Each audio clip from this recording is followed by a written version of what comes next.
Bonjour peuple de Dieu, je suis le frère Reich, je vous lis au centre évangélique Sion, Magabou, à Pointe-Noire.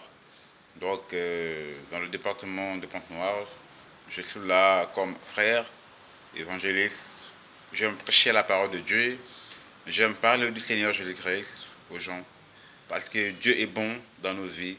C'est lui qui nous avait aimés depuis qu'on était dans le ventre de nos mères. C'est le Seigneur qui nous avait aimés. Donc, mes frères et sœurs, je viens par cette exhortation vous exhorter. Si tu es en train de passer des moments difficiles, tu es en train de passer des problèmes difficiles, mon frère, ma sœur, donne ta vie seulement au Seigneur Jésus-Christ. Et la foi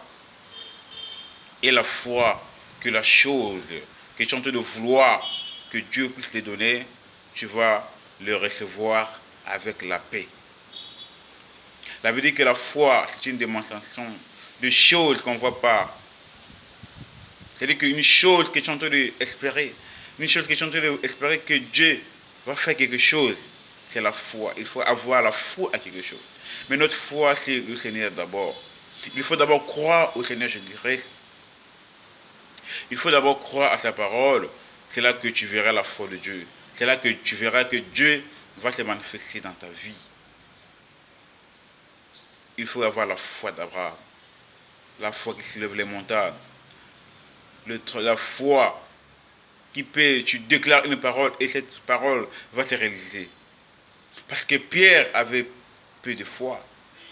Il a vu le Seigneur Jésus-Christ marcher sur les eaux. Il a dit, c'est toi Seigneur, viens.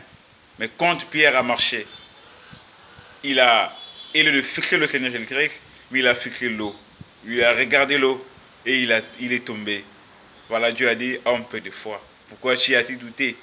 Donc, il faut enlever les doutes dans ta vie. Nous devons enlever le doute. Le doute peut t'empêcher ici de voir la main de Dieu.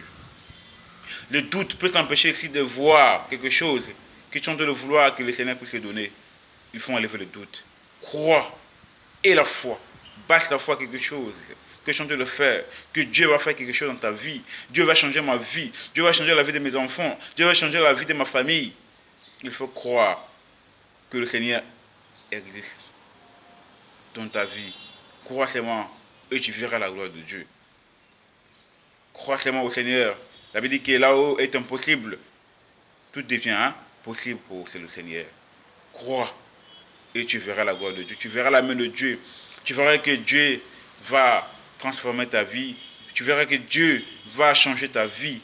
Abraham, quand Dieu a dit, quitte la maison de ton père, je te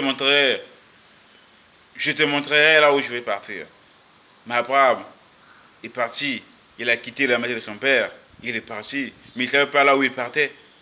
Mais c'est la foi qui a fait Abraham. Puisque Abraham, la promesse était qu'Abraham, que Dieu l'avait donné la promesse d'un enfant qu'on appelle Isaac. C'est par la foi qu'Abraham a eu Isaac. Donc mon frère, ma soeur, applique-toi dans la foi. Marche dans la foi. N'espère pas, n'abandonne pas. Le Seigneur a un plan B dans ta vie. Dieu fera grandes choses dans ta vie. Espère en lui, crois en lui et tu vivras la gloire de Dieu. Crois seulement au Seigneur Jésus-Christ et tu vas voir, les choses vont changer. Serre-les, fais sa volonté et tu vas voir que Dieu va transformer ta vie. Tu vas transformer ton entreprise. Dieu va transformer tes projets. Tu vois que ta vie va changer. Ta vie va être transformée. Au nom de Jésus-Christ, que le Seigneur soit béni. C'est votre âme serviteur, le frère Reich, depuis Pointe-Noire. Nous sommes le centre évangélique Sion, responsable de jeunes. Donc, soyez bénis, soyez toujours fortes dans la marche chrétienne. N'abandonnons pas la foi, mais marchons dans la foi. Alléluia, que Dieu vous bénisse. Ciao. Merci.